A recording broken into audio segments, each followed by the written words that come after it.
was successful in purchasing a part, about 9 acres, of what had formerly been the Highlander Folk School.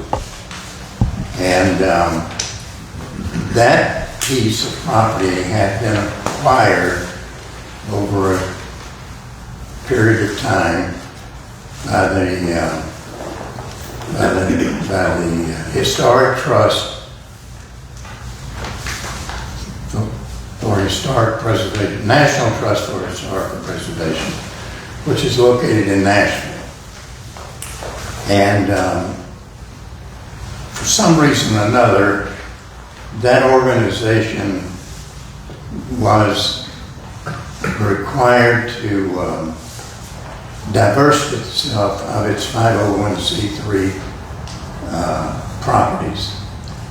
And so it sought about to sell it, and it negotiated a transaction with the caverns, with the owner of the caverns in Pelham. And the state told them that they didn't, they needed to have a test on whether or not the price that had been offered was a marketable price. And so they went to Highlander Education and Research Center and asked them if they would like to submit a bid. And they said they would, and they spent about a month working on it. And they submitted a bid which was a couple of $100,000 higher than the caverns had been offered. The state, however, told them, well, that's close enough, so we'll approve that transaction. So that transaction was approved, and the caverns actually ended up buying.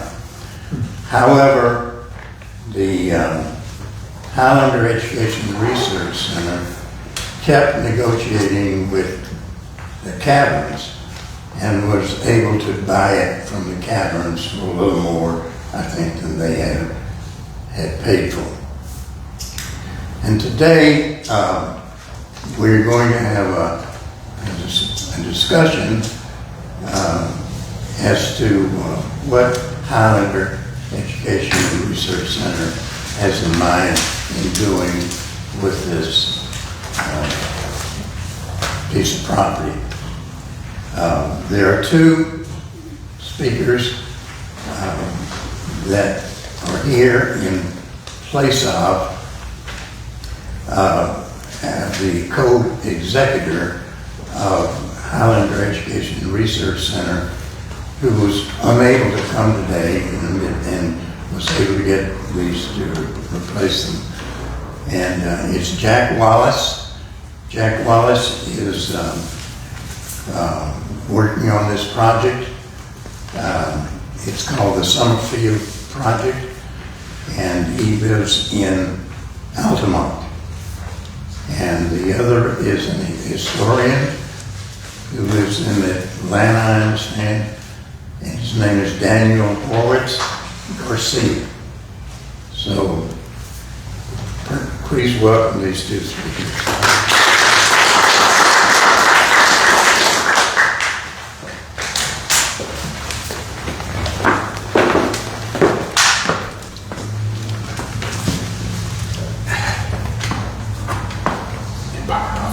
That's okay. Hi, everybody. Can everybody hear me okay with the mask on?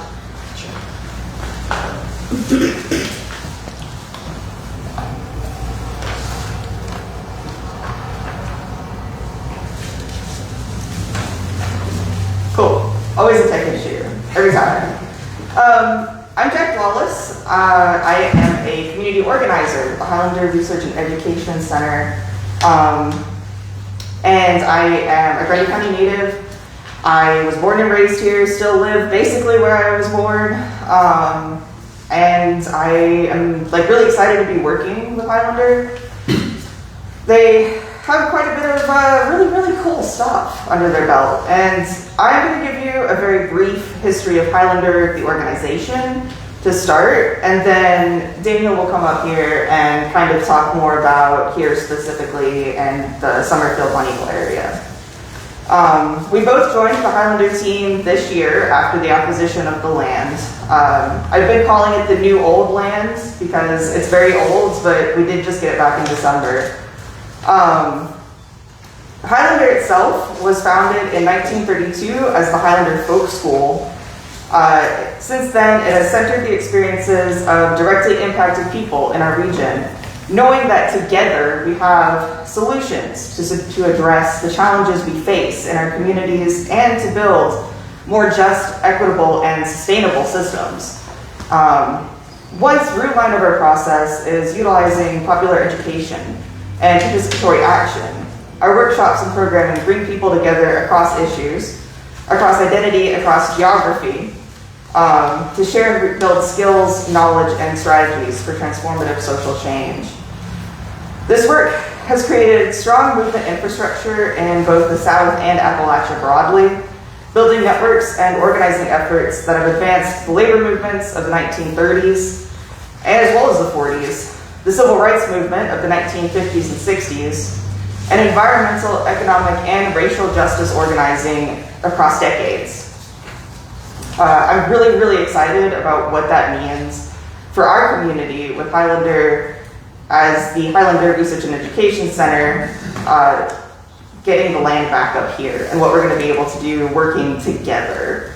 But I'm going to invite Daniel up here to talk more about that. So please welcome Daniel.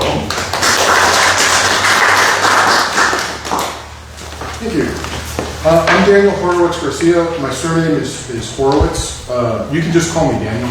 It's like a lot easier. Just the short version is my family's from Puerto Rico and names are cheap, so we have a lot of them. I'm a historian by training. I don't have my doctorate, so don't call me doctor. I do have my master's degree, so if you want to call me Master Daniel, it'll make things really awkward. So, but you know, it's up to you. Yeah, so I'm a historian. I live in Atlanta in the way that everybody who lives anywhere near Atlanta says they live in Atlanta, but I'm not really in Atlanta. I'm in Atlanta like the Braves are in Atlanta, kind of thing. But I'm more than 50 miles away from Grundy County. That makes me an expert, is what I was told. Like if you travel 50 miles to talk about something, you're an expert. So I'm an expert now. Mom, I made it. To kind of respect time, I'm going to talk a little bit about the Mount Eagle land, but only kind of briefly. Because my guess is folks here are familiar with Highlander, right? I'm an oral historian as an emphasis, so that's why this is recording. And there's always an issue with the mic, always. Anyway, so I'm going to just talk in kind of a brief detail about that the Mount Eagle land. So it was the original home of Highlander. It's where Highlander was from 32 to 61. It is significant. In 61, the state of Tennessee seized that land. Highlander changed its name from Highlander Folk School to Highlander Research and Education Center. So the organization has existed, although the name changed because the state of Tennessee took it from us. But that land is significant. That was the land that we acquired. That was the land that Martin Luther King and Rosa Parks attended workshops in. So I can tell you, I've been working, I first went to Highlander like 25 years ago. And it was the Newmarket location. But when I say Highlander, usually what some folks, a small percentage of folks say, Highlander, you mean like the movie? And it was the thing that had like Sean Connery and there could be only one. And like most people hadn't heard about that. But then I go, no, Highlander. And they're like, I don't know what you're talking about. I was like, okay, you've heard of Martin Luther King and Rosa Parks? They attended workshops there. Oh, that sounds pretty important. Like, yeah, that's it. So I've been repeating that story like over and over again for like 5 weeks since I got this job, trying to explain to my family what my job is. I'm program manager of public history and participatory design. So both of those are going to be important for this gig because that land is significant. In 71, so Highlander moved in 61 when the land was taken, and the name they took their name. Highlander went from Mount Eagle to Knoxville, and in 71 went from Knoxville to Newmarket, where that's the current location. But that land because it's that place where so many things happen. I mean, for the longest time in the South, it was the only place in the southern United States that had integrated meetings. Right? So it was the one, but Rosa Parks said it was the one place that she saw white people do the cooking. You know? So in and of itself, was that important? No, but what made it important was the reason that integration made meetings that were dramatically important to this country, to the history of this country. And so this gets into, okay, we have it, what do we do now? It's been 6 months, so this project has been launched 6 months ago. We're still gearing up, and this is where the public history part is the land's important, we need to remember it. The participatory design part is what I'm going to talk about now, right? What do we do now? The idea of participatory design is the concept of it, the principles of it are central to Highlander. It used to call it popular education, but it's the idea that everybody has something to teach, everybody has something to learn. Right? Get everybody's input. Together, if we come together, we can figure out the solutions to the problems. Right? 2 brains are better than 1, 3 brains are better than 2, and on and on and on. So if we can come together in a group and figure, and with a problem, we can figure out a good question, and we can figure out a good question, we can figure out a good answer. So what we're embarking on, Jack and myself and 2 other staff at Highlander, our job is to answer that questions. Right? All the questions we're talking about, the local and national questions, are about building that democracy. How do we, as average working folks, get input into our lives? And so this is going to be a model for that. We're embarking on a 2-year plan to determine a proposal on how that land should be used. And that proposal is going to be divided into both local and national. Right? The local part is how do folks in Grundy County, how do we use that land in a way that benefits as many people as possible in Grundy County? A lot of times economic development plans happen, and I don't know if any of us are in the room when that happens. Right? So sometimes stuff happens and it's good, and sometimes stuff happens and it's not, but it would be nice if we were in the room. At least we had some kind of input into it. Well, this is a way to get an economic development plan that actually has the input of as many people as possible. How do we benefit as many folks as possible? But also national. Remember, that land's historically significant to a whole lot. Basically, if you live in the United States, it's important. And because of what happened with the labor movement and the civil rights movement and all those other movements, if you live on Earth, that land's important. So I don't know if we're going to organize everybody on Earth to get input into the proposal, but we're going to try at least national. Right? So my job, I like to joke that Jack's job is to try to talk to as many people and organize as many people in Grundy County as possible, and my job is everybody else. It's not a funny joke, but it's my job. So I'm talking to folks in different sectors who are doing different kinds of work about what do you think is important right now? How important is land? Right? Who should come together on that land right now? And what should they be talking about? What kind of questions do you want to ask people? What kind of things do you want to say to people? And how do we go about doing it? One thing I've already found out is that there are a lot of organizations around the country that are acquiring land. Places that, in the past it was just like for training, right? So the thing about Highlander is folks will come here and it would be a training place. And the concept of it is it would be residential. That by living here, living on that land with other people and figuring out how you're going to feed each other, how you're going to sleep, how you're going to wake up, how you're going to do this work, how is all this going to happen, you would build a community that would figure out how to address all the problems. Right? It would pull you out of your day-to-day and get you to think about these bigger things, which was extremely important because a lot of the folks that Highlander has worked with, particularly in the early days, right? But even to this day, a lot of those folks, they're never asked to think about things. Right? Anybody here ever work like a retail job where you're at a cash register? Your job's not the thing. Your job is to take, scan. I mean, when I worked retail, you scan. Right? Like back in the day, you just had to punch in the numbers. Right? And go all day long, all day long. You don't think about stuff. Right? Well, if you get those folks together and you're like, well, let's think about what's going on. What do you think? What do you love about this place? What do you want to see changed about this place? A lot of the folks that Highlander has worked with will never ask those questions. So that's our tradition, and that's what this proposal will do. So the idea is in 2 years, We'll get proposals for that local economic development plan, but also for nationally, like what happens at that? So will there be a museum? I mean, maybe. A lot of folks have talked about a museum. I mean, there's already a beautiful museum here, right? So maybe it's not a museum. Maybe it's something different, right? I've been conceiving of it as a memory farm, right? Like the place where we take memories, we hold memories, we make memories, you know? Then we talk about it, right? And it's a place where folks can come and like, what do you remember of your home? What do you remember of this work? What do you remember of all this? How do you want, what was good about it? What do you want to see changed about it? What do you want to see other folks know about it? And that proposal puts all those together, right? But that's just my idea. How that actually looks like, well, we got 2 years to figure out. I'm not going to be able to do it all on my own. So all of us together are going to figure out how to do that. And it's what we're looking for is not just the local Grundy County, although we absolutely are looking for that local impact, but we're all looking for that national impact. That land was internationally known. That land was important for everyone. Part of the reason India is free is because Gandhi studied Martin Luther King. And Martin Luther King studied at Highlander. That land helped free a planet. Right? That land's important. So we should treat it as being important. And it's right here. So that's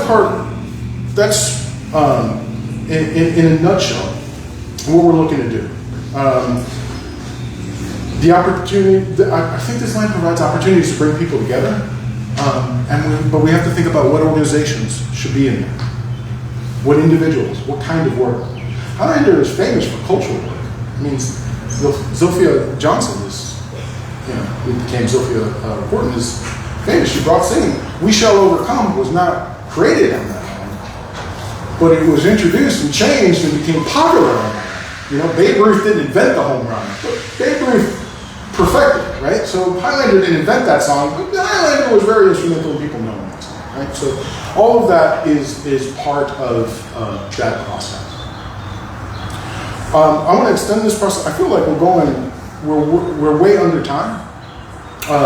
What I'd like to do though, Jack, with your permission, is let's go to the next part about the help. And then if we do have extra time, we can get some questions and answers and stuff now. Does that sound good? All right. Okay, this is the part I get really excited about. So as Daniel mentioned, I am kind of working with the local Grundy, which is cool because I get to like talk to a lot of cool people because there's a lot of cool people here, y'all. So what we're doing here is Daniel's handing out index cards for us. We want to know what y'all's answer to some of those questions are. So, we want to know like what you want to see, like how the land can be used, how, like, thinking about all those questions that he'd asked. What's best for here in Grundy that isn't extractive, like just what you think the right answer is. I want what your answer is, because that's important. I want to know, like, individuals and how individuals feel about this. You don't have to answer it today. I would like to ask you if you're okay putting your name and some sort of contact information on the index card and hand those back to us at the end of the meeting. And then we can get in touch with you, because you might not have the answer. Like, my answer, like, if I think about it, it could change in a week, because, like, I found this other cool thing that, like, we could use this land and do awesome stuff together. And so that's kind of like what we're looking for here. We want to hear from you. And we're going to want to hear from your neighbors and from your families. And I want to talk to all of y'all. Probably not today, because I'm sure you have places to go. But if you're okay with, like, giving us your contact information and name, we will be in touch. Well, if we take questions, Jack. So that, we really want to respect the 30-minute time. Also, if you've ever been in a meeting, I'm sure you know that, like, a meeting just takes up whatever time is allotted to it, regardless of whether or not it needs to. So rather than just keep going, what we'd like to do is stop at this point. If you have any questions for us, we're happy to answer as best we can. As best we can.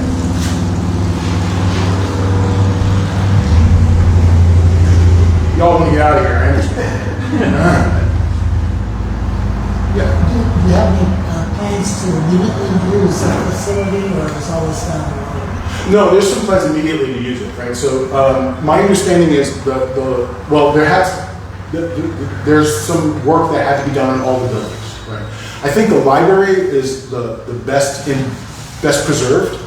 There was a wasp infestation, or was that in the house? That was in the library, but we're good now. Okay. We're wasp free, except the ones that come in the building, Yeah. you know. So the idea is we'd like to have meetings on that land and start doing things as soon as possible.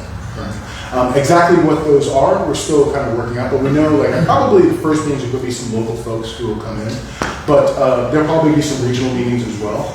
And there are some folks who just want to be like, when was the last time somebody got to be in the space where like all these meetings happened and just kind of sit and talk? It's been decades. So yeah, there's some stuff to do locally. But the other buildings do need some work. I see here, do you mind if I come in? Sure. Where exactly is the property located, and can you give us a tour of it? Wow, that's a good question. How about, well, you could take the first part because you know this better than I. Okay, so do you know like where Summerfield is, like Summerfield Road? It's between here and Monteagle. It isn't actually on Summerfield Road, but like that community is referred to as Summerfield. It's on like Old Highlander Road, I think. But there's a cemetery, and the Highland Church is also on that road. But roughly like between here and Monteagle. I mean, as for a tour, I don't see any reason why. I mean, can it happen today? Probably not today. But I mean, it's raining like crazy and like 90 degrees in Atlanta. So like to come up here, I don't mind that at all, right? But it would probably be Jack who would arrange the tour. I would love to take a tour of it. Well, to be honest, I'm gonna go look at it today for the first time. So yeah, I want to take a look at it as well. But yeah, I think we could probably arrange. Maybe we could talk to the museum about that. Are you planning to rebuild the building, the school building? I don't know yet. That's a question we have. The school building, I don't know, is still up. The buildings, The library's not with the big houses. I think what buildings would remain in the house for sure? I think it's the library. The library and some of the There's houses. some of the houses. There was a question. How much acreage do you have down there now?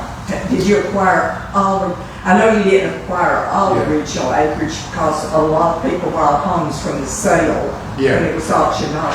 But is there enough that you could build a building for a retreat? Yeah, I think we have 8.5 or 9 acres. So there's enough for some retreat. Yeah. I mean, plus we have the New Market land as well. But it's weird to me. If you go from Atlanta to the land, it's about 3 hours. And if you go from Atlanta to New Market, where Highlander is now, it's about 3 hours. And if you go from New Market to the land, it's about 3 hours. So I don't know what's going on with that land, but it's 3 hours from anything in my life. Right? So that's a little far for a retreat to like have spillover and stuff, but it is possible. I mean, I love the idea of being able to, of people being able to stay on that land again and do those meetings again. I think that would be nice. What was the size of the original campus? There's 200 acres. 200 acres. There's about 200 acres. And did it go to, did it include school where May Justice taught? The land that we have now, I mean? No, I know the one you have now does not.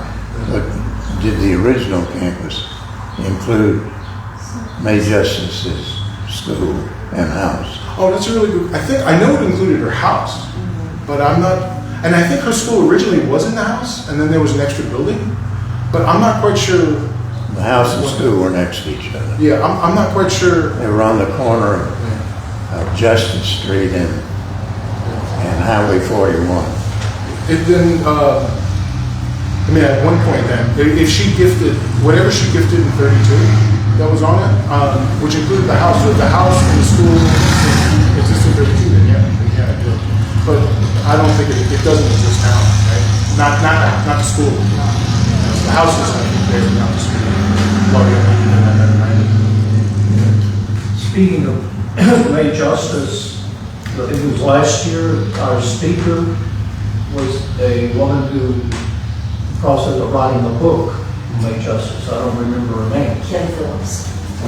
Kim Phillips. Okay, and do we know where she is? Yes, I just left for Manchester.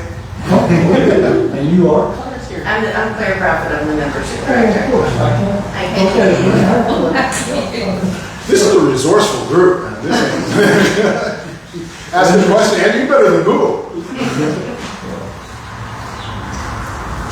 Also, I think the road that we turn off of the highway on is Justice Lane, maybe? I'm not It's sure. right past Summerville Market. And there's a historical marker where you turn. I think that's just. Is May Justice home, is her home, do I understand that correctly, part of what was purchased? Yeah, that big building is her home, right? Yeah, Right? the then you- library and you said several homes, and I don't, some of them were being rented, Yes. yeah. So do you know how many homes or, I think there are 2 homes that are being rented. okay, yeah, and So- one of those was May Justice? Well, no. No. That original house is not being rented. That needs to be renovated. Okay. Right? I have this right? And so what Mr. Jarvis was saying is that the house, and there was a school next door. That school, I don't think is there anymore. The Right. library does exist. So we have the house. That house needs to be renovated. The library is basically ready to go. More less than more, or more than. Right. The wall's still on, so that's good. You know, that's always a good thing. You know? What about the cemetery areas? Whether she's buried, is the cemetery? It's a cemetery. Across the road. Summerfield Cemetery. Is cemetery part of the land? I don't think cemetery's not part of our areas now. It is a cemetery. The large cemetery. Yeah, that's not part of the land that we have now.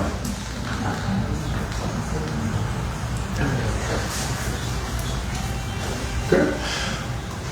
If there are no more questions, if you have, this is not a speak now, forever hold your peace kind of thing. What you can do is, come find us, particularly find Jack. We're going to be here for a minute. My assistant's in the back, but I don't pay her much, so she doesn't actually like take notes or anything. So you should just come to me.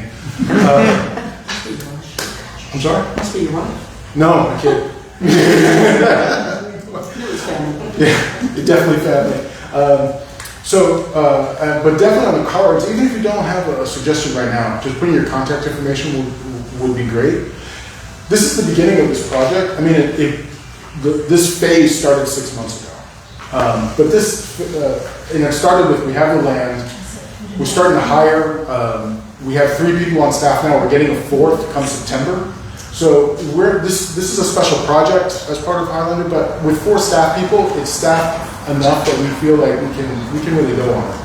And we got 2 years, which feels like a lot of time until you start diving into the details of what we need to do and how many people we need to talk to.